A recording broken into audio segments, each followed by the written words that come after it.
नमस्कार दोस्तों, स्वागत है आपका एक बार फिर से स्वतंत्र दृष्टिकोण चैनल में।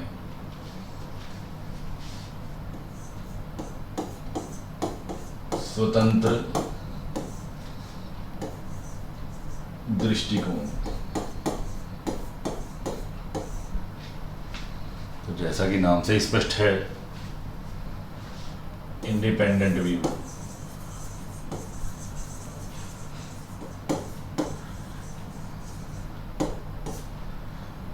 आज हम बात करेंगे इसके दो मुख्य पहलुओं की, जिनके ऊपर ये आधारित है। पहला है सत्यम शिवम सुंदरम, और दूसरा है विशुद्ध ज्ञान।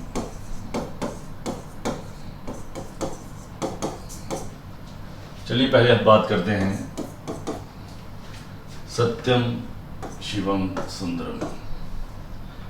तो जैसा कि हम जानते हैं, तो सत्यम अर्थात जो सत्य पर आधारित है।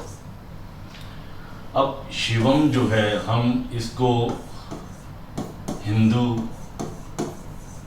मिथोलॉजी के साथ जोड़ के देखते हैं, लेकिन यहाँ पर ऐसी बात नहीं है। शिवम को हम उनके महाकाल रूप के साथ जोड़ के देखेंगे।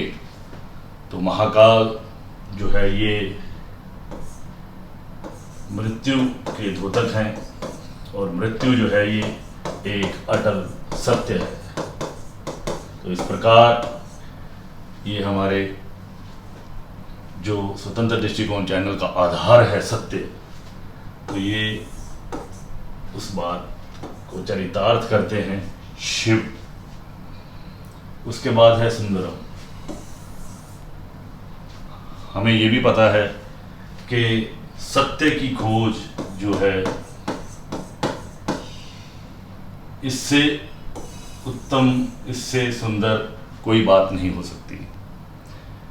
इस दुनिया में, इस ब्रह्मांड में जिसने सत्य को जाना है, उससे सुंदर कोई और इस दुनिया में नहीं हो सकता। इससे सुंदर बात कोई दुनिया में नहीं हो सकती है। उसके बाद है जी विशुद्ध ज्ञान। तो विशुद्ध means pure knowledge, pure knowledge. अब प्योरिटी किस बात की है? क्योंकि ये भी सत्य पे आधारित है। विशुद्ध ज्ञान मीन्स ऐसा ज्ञान जिसमें किसी भी तरह का कोई मिलावट ना हो, किसी भी तरह का कोई दबाव ना हो, किसी भी तरह का कोई लालच ना हो। जो ज्ञान फैक्ट्स एंड फिगर्स के ऊपर आधारित हो। और इसलिए हमारे चैनल का जो दूसरा आधार है वो है विशुद्ध ज्ञान, यानी प्योर नॉलेज, और नॉलेज बेस्ड ऑन ट्रुथ।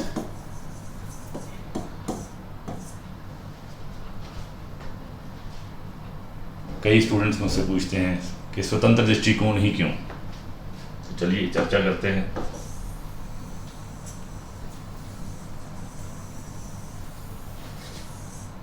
स्वतंत्र दृष्टिकोण, स्वतंत्र दृष्टिकोण ही क्यों?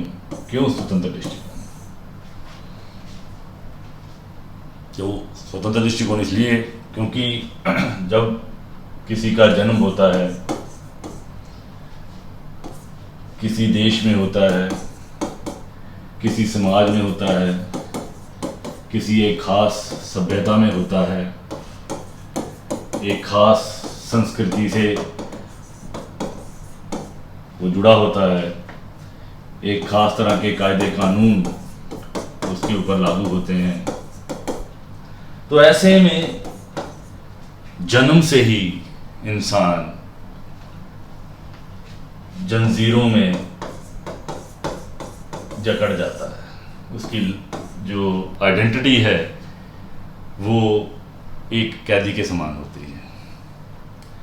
सबसे पहले जिस देश में जन्म लेगा, से फॉर एग्जांपल भारत, अगर वो भारत देश में जन्म लेता है तो भारत का जो सनातनी समाज है, अगर उसमें जन्म लेता है तो उसके कायदे कानून आ जाएंगे।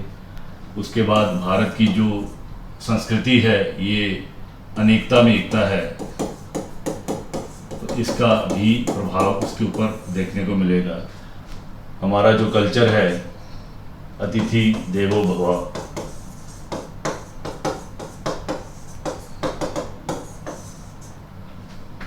इसका भी उसके ऊपर असर पड़ेगा। उसके बाद जो हमारे कायदे कानून हैं इनका भी असर पड़ेगा।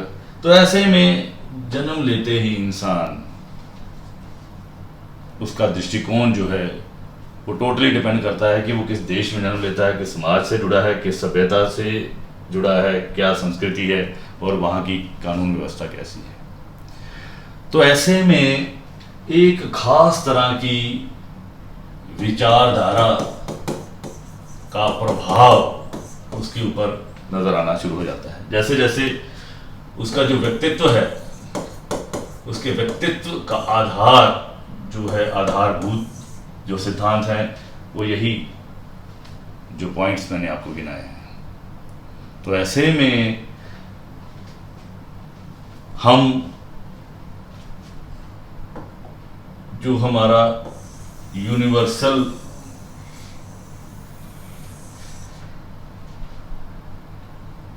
व्यू पॉइंट है वो नहीं बनता।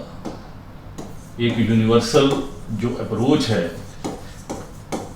वो हमारी नहीं बन पाती है, क्योंकि हर देश की एक अलग से सभ्यता है, एक अलग से संस्कृति है, अलग से पहचान है, अलग से भाषा है, वेशभूषा है, खान पान है, रहन सहन है, संस्कृति है। तो ऐसे में यूनिवर्सल जो अप्रोच है वो उसकी नहीं बन पाती है। और अगर वो स्वतंत्र दृष्टिकोण रखता है तो ऐसे में उसमें एक खास तरह का जो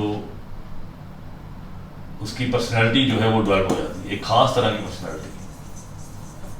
तो पर्सनैलिटी का जो फीचर है उसमें क्या पॉइंट मेन आएगा कि वो ह्यूमनिज्म, मानववाद को आधार बनाएगा, वो विश्व बंधुत्व को आधार बनाएगा।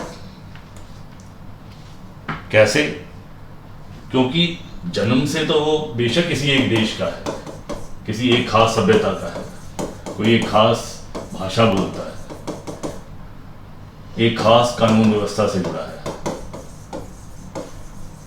लेकिन अगर उसका दृष्टिकोण, सोचने का ढंग, अगर उसके सोचने का ढंग जो है अगर वो यूनिवर्सल है, अगर वो मानववाद, विश्व बंधुत्व जो है इसको आधार मानकर आगे बढ़ता है, चलता है, अपना जीवन जीता है, तो इसका मतलब है कि वो पूरे यूनिवर्स के लिए, पूरे विश्व के लिए, पूरे ब्रह्मांड के लिए एक खास पहचान अपनी कायम कर लेता है। इसका और क्या, इसका और जो बेनिफिट हमें नजर आता है वो है, एक खास तरह का जो बेनिफिट हमें नजर आता है वो है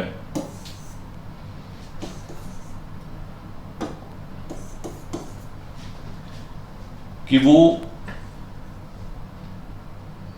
ऑल राउंड डेवलपमेंट अपनी कर पाता है। उसकी जो पर्सनैलिटी है उसका ऑल राउंड डेवलपमेंट हो जाती है, ऑल राउंड डेवलपमेंट।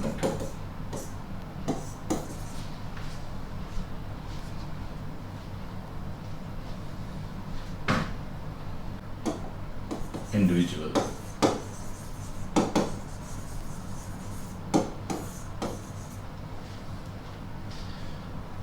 इसका सबसे पहला बेनिफिट है कि वो यूनिवर्सल ब्रदरहुड में विश्वास करेगा, वो विश्व भाईचारे में विश्वास करेगा, दूसरा वो रूढ़ी मान्यताओं, अंधविश्वासों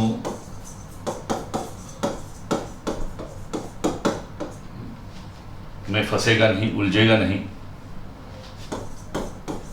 तर्क आधारित हो जाएगा। सबसे बड़ी जो बेनिफिट है वो तर्क आधारित, लॉजिकल उसकी थिंकिंग हो जाएगी।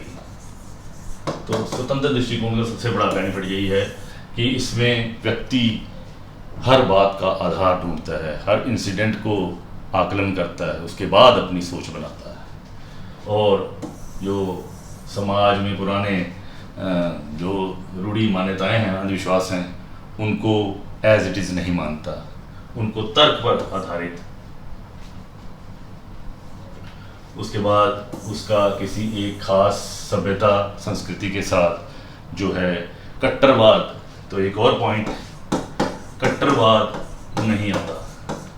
और कट्टरवाद जो है ये विश्व भाईचारे का दुश्मन है। तो इस तरह से अगर आप देखें तो बहुत ज़्यादा बेनिफिट है अगर आप स्वतंत्र दृष्टिकोण रखते हैं। आपकी जो सोचने की शक्ति है, जो आपकी सोचने की जो शक्ति है, उसमें इजाफा होता है। इंसान के सोचने की ताकत बढ़ जाती है, क्योंकि जब किसी तरह का सोच पे दबाव नहीं, कोई कट्टरवाद नहीं, तो ऐसे में नेचुरली जो माइंड है वो हमारा ग्रो करता है। उसके बाद उसकी निर्णय लेने की जो शक्ति है, निर्णय लेने की शक्ति, इसमें भी बढ़ोतरी होती है। वो ऑब्जेक्टिवली डिसीजन लेता है, तो वस्तुनिष्ठ हो जाता है। वस्तुनिष्ठ, ऑब्जेक्टिव। ऑब्जेक्टिव मीन्स कि वो किसी भी बात को एज इट इज नहीं लेता, उसको लॉजिकली लेगा।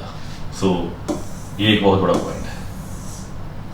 उसके बाद वो एडजस्टिंग नेचर का हो जाएगा।